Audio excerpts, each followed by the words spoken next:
right, folks, I'll tell you what, we're ready to go. I've got some gorgeous chops. They're being reverse seared right now on the grill. I got them at 225. I took them to an internal temperature of 120, so we'll see how that's doing. I think they're pretty good. We cook them for about an hour, so we're actually smoking those chops to 120. Now the Pork Association, of course, says 145, so we got two other steps. So we're going to rest them at when we take them off here. In fact, let's take them off right now, shall we, folks? I'll tell you what, they look absolutely delicious, don't they, though? These are carrots right here that I put a rub on. We'll show you how to do the carrots. They've been smoking now for about an hour right now. And I did take their temperature when you guys weren't looking, so I think I'm in pretty good shape. Honest to goodness, look at the juices coming out. Those are just absolutely gorgeous. And let's take their temperature while you're right there. Looking pretty good. There's a thicker one right there. Yeah, we got a little higher up than I wanted. So we're just going to tempt those for a second. We're going to get going. Those rose up pretty fast, didn't they? I checked them about 3-4 minutes ago, and they were doing just fine at 120, 125. Okay, here we go. Let's get this one going here. We don't want you here all day. No offense. We're going to add a little bit of kosher salt. You can add the sodium of your choice. I like using a little coarse kosher salt. And this is actually a garlic pepper blend. It's sodium free.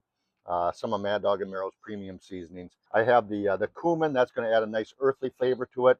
And smoked paprika. We use a lot of smoked paprika. It just adds a nice little flavor to it. And a little smoked paprika, a little smoked paprika. And we have cinnamon.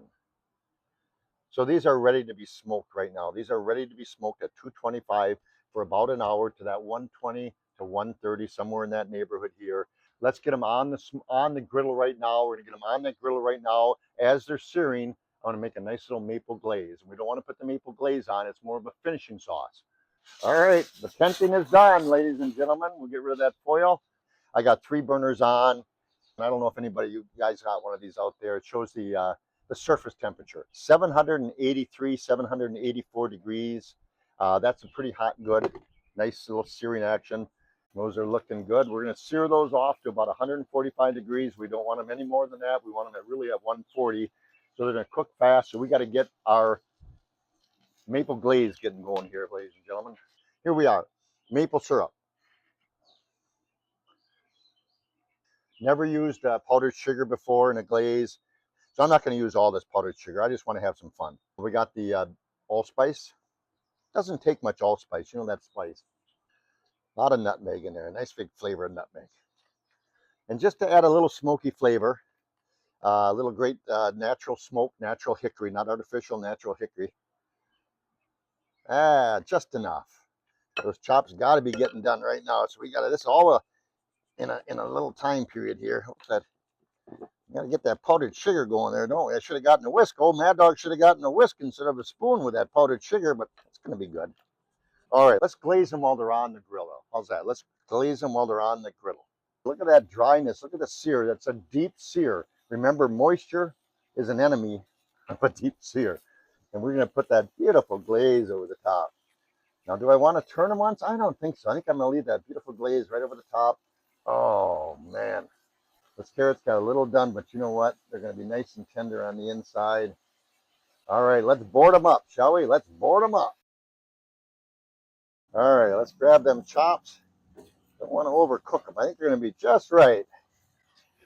Get those carrots in there. That caramelization, that's going to burn them. It's going to burn them. We got to move fast when you cook with these babies. Oh, man, look at that. Absolutely gorgeous. You guys ready to cut into them? All right, here we go. Mr. Mad Dog's all excited. All right, look at the beautiful moisture that you can squeeze, and you can squeeze, give a little give to it. Absolutely gorgeous. All right, ready for a taste test. Oh my God. Keep an eye on that one there. Let me show you this carrot. Let's wait 1 second here. I'm going to slice it right down the middle. Absolutely gorgeous. Steaming mad, nice and tender, antioxidants galore. Now the proof's in the pudding. Oh my God, that's tender. That's the most tenderest pork chop you ever want to have. Delicious. I can literally taste every little bit of rub I put on there. Remember, we put a dry rub on because we want a good hard sear with it. We put them on the smoker. We put them at 225 till about the internal temperature of 120. Try to keep a better eye on it.